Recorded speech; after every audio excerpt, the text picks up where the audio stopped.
Hey everyone, it's Jordan back again with another episode of the PictureMonk Photography Podcast. This is episode 45. I think it's 45. I feel like I've had way more than these, but according to the number portion, it's 45. So today is just going to be just a regular old podcast. Nothing crazy, nothing really weird going on. But as you might be able to tell by the title, we have kind of some questions to ask yourself before you start taking some photos. And some of them are generic, but some of the ones that, you kind of never think about and you wish you would have thought once you got back to the computer and started editing. But first, let's get into a news article. I got into reading this, and I watched the video on it, and it has to deal with a photographer named Ken Van Sickle. I hope I'm pronouncing that right. I'm not sure.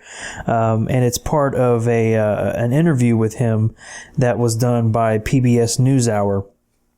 And it was for a special or a series called Brief But Spectacular. And it's a really cool video. I'll link to that on the show notes as always. PictureMonk.com/PMP 045. But basically he talks about what makes you a good photographer or a great photographer when everyone else in the world has a camera. So back in the old days you had a camera and it was you were the photographer. You were a photographer that everybody went to, and that was your profession. But now it seems that everybody has a camera and everybody calls themselves quote unquote a photographer. I personally don't call myself a photographer. I guess I have to sometimes, but I don't like just blanket labeling myself as a photographer, because I don't make my income off being a photographer. So I think my personal opinion is if you can't support yourself doing what you call yourself you are, then you're really not that thing. So it's not, I'm not going to call myself a painter if I paint something on the side and I'm a painter. I'm not going to do that. But I am someone who loves to take photos. So there's another side to that. But he basically, one example that he gave in the video, which I thought was a really good point was, he said if you were alive when the Hindenburg, blew up and was burning to the ground and you took a photo of it, you would have a great photo because you're capturing a subject, you're capturing a moment in time, you're capturing something that's happened. But that doesn't make you a great photographer. Yeah, you took a great photo. Everybody in the world, even though they don't, think of themselves as a great photographer or a photographer in general, everybody in the world can have the chance to make a great photo. But can you repeatedly, keep that going? Can you constantly expand your knowledge of photography and kind of what I was talking about last week was weird ways to improve your photography. Can you take just any old camera and make great photos out of it? Can you go out on a scene and, other people are just snapping away photos at the common stuff? Can you look for certain things in that scene and pull something away differently and make great photos consistently every time? That's what makes a great photographer. I'm not even considering myself a great photographer. I'm just considering myself that someone who loves to go take photos.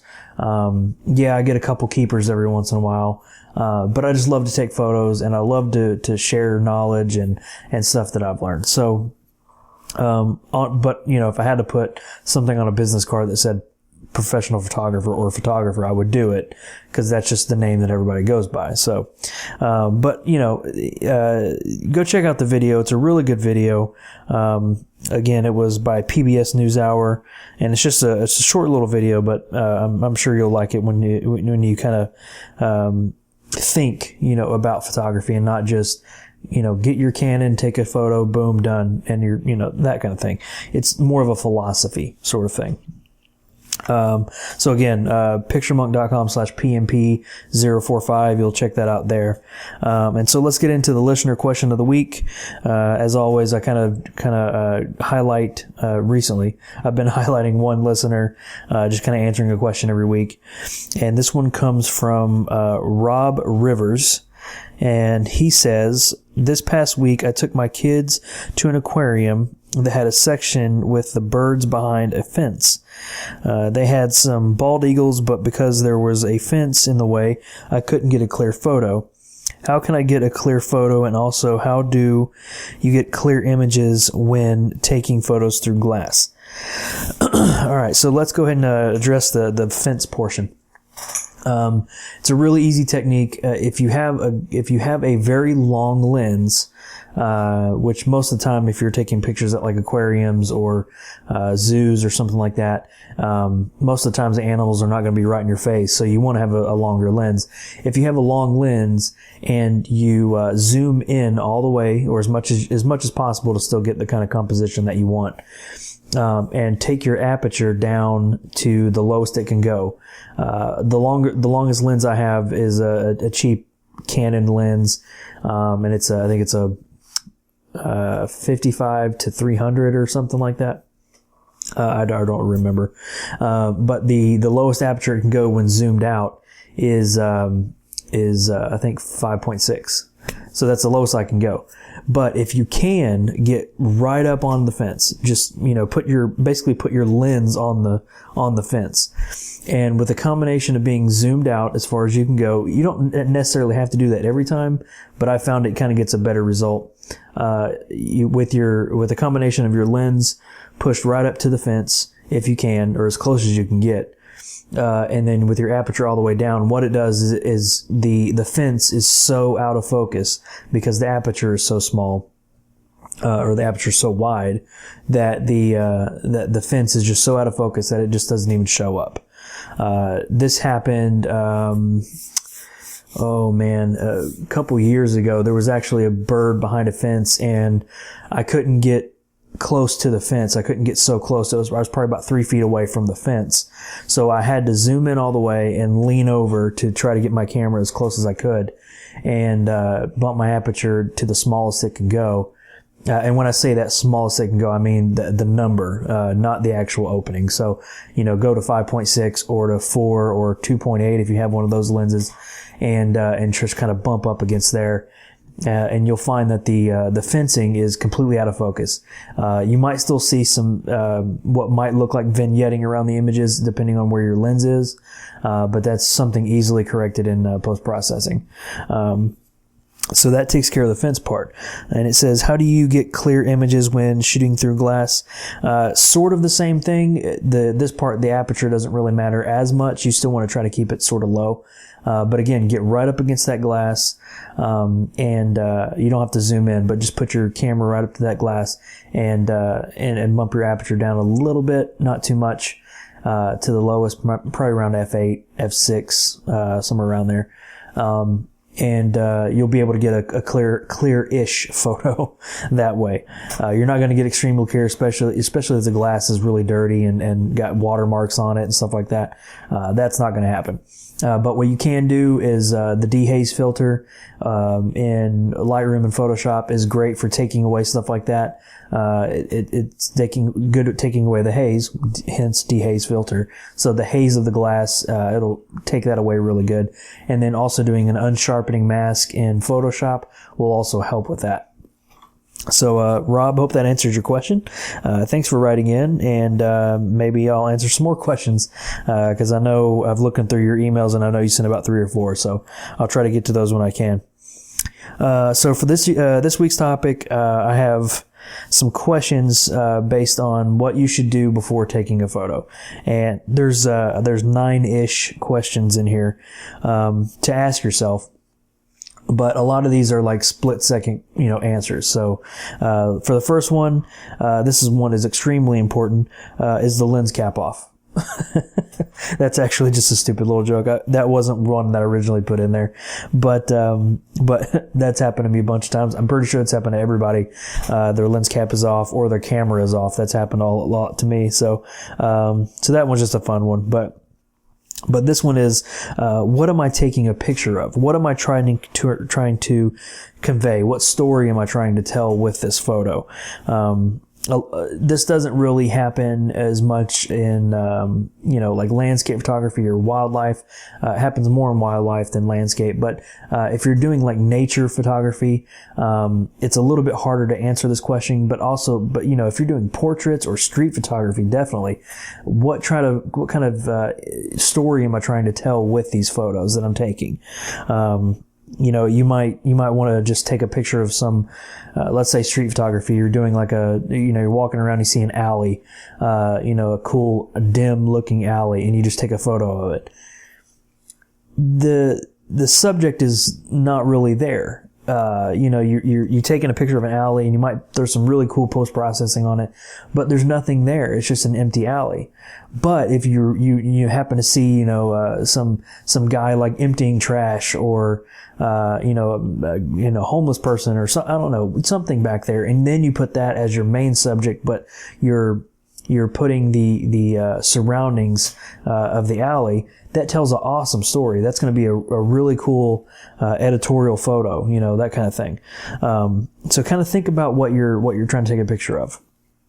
The next one is, do I have everything I need to get the most out of my photos? This one, my notes here say gear. So do you have all the gear that you're trying to take? So, obviously if you're going to go take, those silky smooth waterfall photos, do you have a tripod? You're going to need one of those. Do you have everything that do you have everything with you that you, can carry to take the best photo possible? Do you have any filters that you might want to take? If it's a really harsh sunny day, do you have a polarizing filter? That sort of thing. Do you have a time release cable or a shutter release cable? Do you have any of that stuff? If you're trying to take photos that require that, do you have everything gathered together? That's basically what I'm trying to get at. Let's see. How is the light? So the light is very important in the photo. Just kind of like I was saying earlier, if you have a really harsh day, the light's not going to be that great. You're going to have like contrast out the wazoo in your photos, and it's just going to look real harsh in some places, really dark in some places, just way too bright here, way too dark there. It's not going to look appealing, as a lot of other photos would if you took them, maybe on a cloudy day or sort of at sunset, sunrise, that sort of thing. So, make sure to, if you do have to shoot in situations like that, check your histogram. Your histogram is important when it comes to that, because you want to have that spike right in the middle, or as close to the middle as possible. That way you have a neutral exposure. Yeah, you might blow out your highlights and you might, crunch your shadows a little bit, but it won't be as bad when you're trying to bring that stuff back in Lightroom or Photoshop. How is my camera angle? This is something that's really easy to correct. Like if you're doing real estate photography, that's a huge one.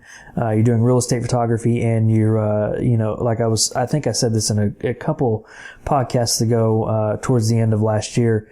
But if you're doing real estate photography and you're just off just by a little bit, it could possibly ruin the photo. This actually happened to me. I want to say about a month ago. Went to Greenville to get a couple photos, and there was an old library looking room in this clubhouse that I was taking a photo of, and it was really eclectic. You kind of think of cool like clubhouse photos where everything's all modern and sleek and stuff. This was totally the opposite. It was like a dingy looking old library with a green velvet couch, and it was going to be torn down anyway. That room was going to be renovated, but I wanted to get a photo of it because I might be able to do something with it. I don't know. And so I probably spent way more time than I should have trying to take a picture of this one room, and I was trying to get it dead on. I was trying to get the couch. There was a couch there. I was trying to get it exactly in the middle, and then try to get the tall bookshelves. I wanted to get that there. There was a harsh sun coming in from the left side, but I could have taken care of that. And I think there was a pendant light coming down, and I wanted to get that in there, but I tried so hard to get my photos so level. I even used the built-in leveler on my camera, and it said it was perfectly level. But what I was not taking accounting for is the wide angle of the lens and how low I was. If I got a little bit more eye level, it probably would have came out perfectly fine. But I was so low, it's because I wanted to get a lower angle. I was so low that the the bookshelf started to lean in towards the photo. And I can correct that in Photoshop, but I'm taking out some of the photo. So making sure that your camera angle is good, you know, your camera is not so low to where it's distracting and it's going to take away from the photo, or not so high that it just looks like anybody just went in there and took a snapshot. You don't want that. So make sure you check your angles. Like I think I even put a link to a bubble level. I should have taken that bubble level, because the 3-axis bubble level would have told me that I was a little too low. So that's definitely a good thing to have. This next one is how is my framing?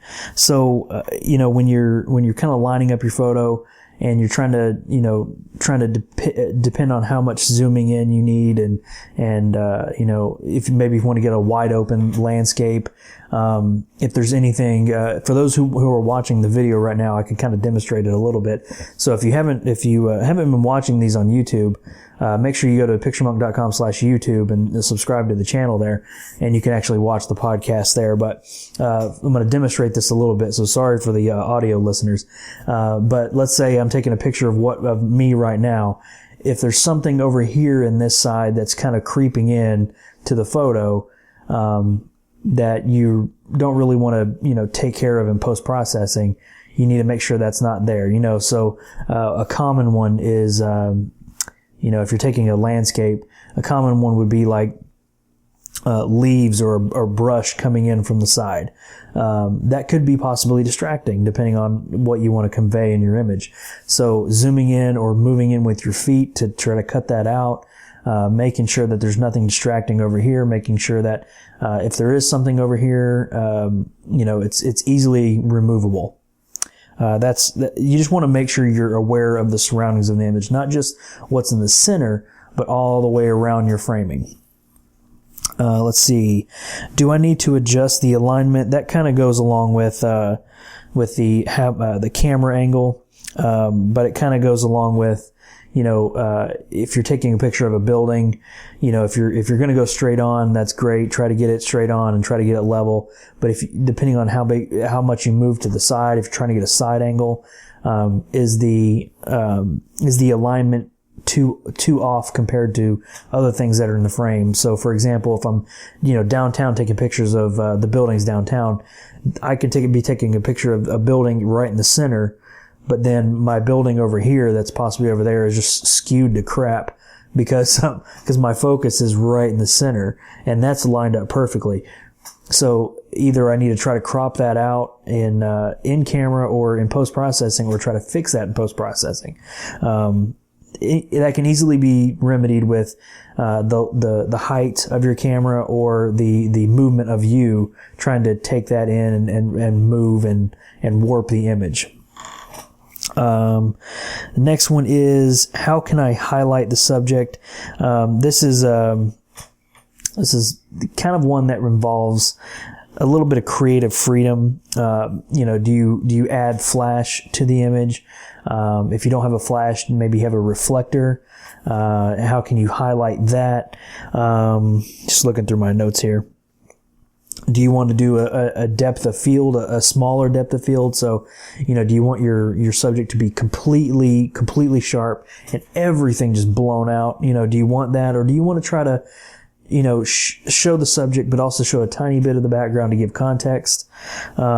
This is kind of stuff that you need to ask yourself. And like I said, some of this is just, split second answers. I could be answering all of these right when I'm looking through the viewfinder. But they sound like a lot when you go through one by one. Just a couple more here. Should I bracket the exposure? That's a big one, because, depending on how much dynamic range you want, if you're trying to get it, so like an HDR effect, if you're trying to, a real estate example would be if you're trying to, nice sunny day outside and you're trying to get a good good exposure on the inside, but the windows are just going to look completely white. Do you want to try to bracket that? And if you do bracket that, are you going to bracket it with just using your camera, the built-in HDR adjustments, or are you going to manually bracket them? I would lean more to the manual bracketing. So you kind of basically just, line up your shot, find the neutral exposure, and then slowly increase your ISO or increase your shutter speed, and then decrease your shutter speed to try to get a high point and a low point.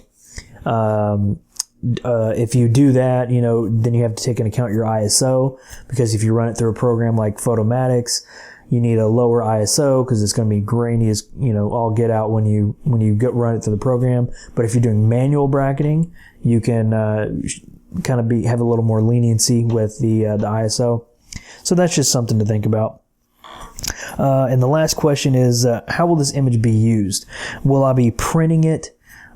Is it going to be just shared on Facebook? Is it going to be printed and shared on Facebook? Do I need to make multiple copies to share, share in one way so that they look best in this way, but not, multi-purpose, if I have a photo that I know I'm going to print, I'm going to change the DPI of the photo. That way it's, it's meant for printing, and I'm going to label it such as, but then, if I have a photo on Facebook, I'm not going to crank the DPI out because it's not going to matter. It's going to make the photo look like junk when people look at it on Facebook. Is it going to be, maybe if you're doing a commercial shoot, is the photo going to have text overlaid? So do you need a little room? It's somewhere in the photo so text can be put on for advertisements, that sort of thing. So those are kind of some questions asked. I just kind of jotted some of these down. Nothing crazy, nothing, I think the craziest one on here is the lens cap off. And that one's a real issue. But that's just some things to kind of ask yourself that you kind of need to take an account for to make sure you get the best out of your photo when you go out there and take some images. So the last thing I want to highlight is the widget of the week. This is kind of a fun little thing that I've been doing. And this one is another app. I kind of highlighted a shopping sort of app last week. And this one's more of a 3D photo app. I guess I would have to clarify it as that. But it's called Fuse, I think. Fyuse. And you can find more at fyi.se. And I've been thinking about the best ways to describe this app, and I can't do it. It's basically like a panoramic photo sharing app. So, for those of you watching, you basically take a photo right here or you take a photo over here. That's probably, take a photo to the far left, and then you scan, while it's still taking the photo, you scan what's in front of you. So you can go horizontal, vertical, diagonal. You can go all these ways. And once you get done taking the photo, when someone views this photo, when they turn their phone, they can see what you were seeing as you were seeing it. So, I think that's actually the best way I can describe it. You'll have to go to the show notes and check out the link, because it's a cool app because it's kind of gimmicky, but it's also kind of fun because you can see the surroundings of what other people are looking at, not just a photo that's just stationary. You can be interactive with this photo. So yeah, go check that out. It's again the Fuse app, Fyuse. I have it on my phone, and I've kind of taken a couple photos with it, and they have a sharing feature like Instagram. So you can share those photos and other people can look at them, sort of like I said, like Instagram. You can favorite them and follow people. So it's kind of got a cool feature, but also a social media feature as well. So go check that out. Again, fyi.se. And you can download the app there. I think it's for both Android and iPhone. So that's it for the podcast, guys. Thanks for joining me in this podcast. It's sort of late here. I think it's about 1 a.m. So I'm going to head to bed now. But other than that, guys, thanks for joining me. Send in your questions to PictureMonk.com. Or you can go to PictureMonk.com to do it to the contact form, or you can send them directly to me at PictureMonk@gmail.com, or hit me up on all the social media accounts. You can find all those at PictureMonk.com. So thanks again, guys, and I'll talk to you next week. Have a good week.